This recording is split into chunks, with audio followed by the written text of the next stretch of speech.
matin, on a décidé de vous emmener du côté de Cuba, à la pointe sud-est de l'île. Pourquoi ? Parce qu'il s'y trouve une des prisons les plus connues au monde. Et oui, mais aussi les plus redoutées. Je parle bien sûr de la prison de Guantanamo, ouverte par l'administration Bush et connue par les Américains sous le nom de Gitmo.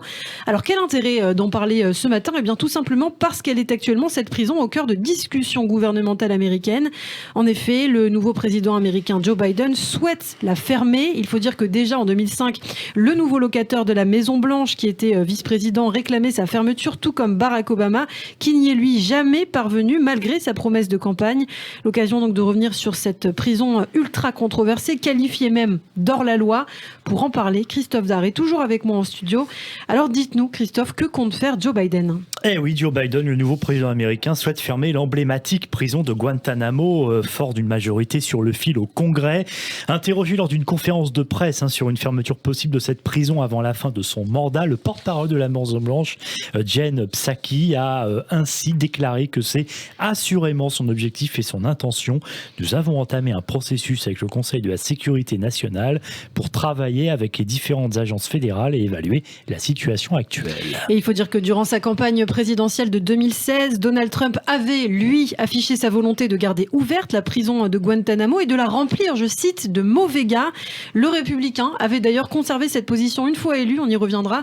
Mais d'abord, retour sur l'histoire donc de Guantanamo, c'est très intéressant. C'est donc une prison militaire qui, à l'origine, est une baie louée aux Américains depuis 1903. Oui, tout à fait. La baie avait été cédée par Cuba aux États-Unis en 1903 pour remercier son puissant voisin de son aide dans la guerre contre les Espagnols.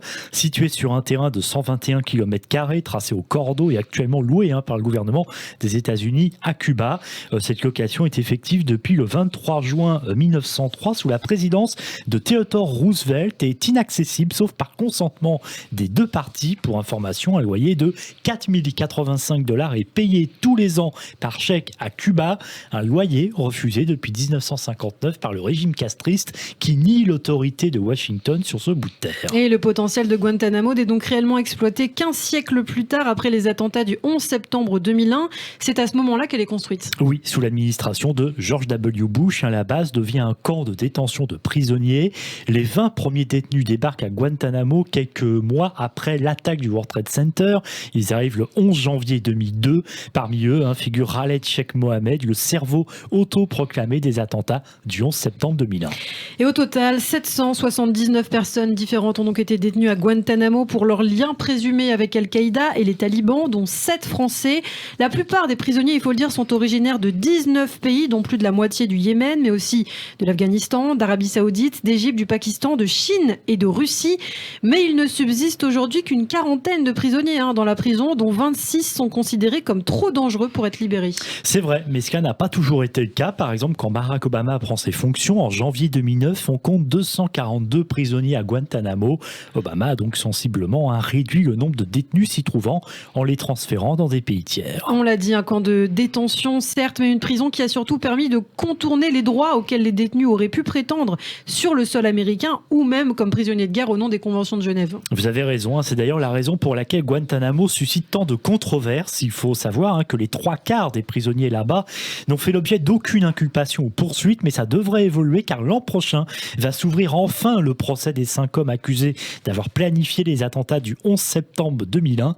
Inculpés il y a 10 ans déjà, ces détenus attendent depuis une quinzaine d'années d'être fixés sur leur sort. Le procès risque d'ailleurs d'être évidemment ultra médiatisé étant donné qu'on commémorera cette année 2021 les 20 ans de cet atroce attentat. 5 détenus de Guantanamo ont par ailleurs été jugés libérables dans le passé, mais l'administration Trump s'était pour l'instant opposée à leur sortie. Et je cite, « Voilà notre destin, mourir sans avoir été reconnu coupable », c'est ce qu'a confié à son avocat un prisonnier yéménite qui a fait plusieurs grèves de la faim. Et oui, difficile de juger ces hommes sans évoquer les conditions dans lesquelles ils ont été interrogés. Et le secret défense est régulièrement opposé à ceux qui veulent faire la lumière sur les méthodes de la CIA et de l'armée américaine. Pourtant, on sait ce qu'il s'y passe à Guantanamo, et ce qui a choqué aussi le monde entier, ces photos d'hommes, chevilles et mains entravées, torturés par des soldats américains. Oui, ils ont tous en tête ces images effectivement de prisonniers en combinaison orange derrière les grillages surmontés de fils barbelés. À l'ouverture de la prison,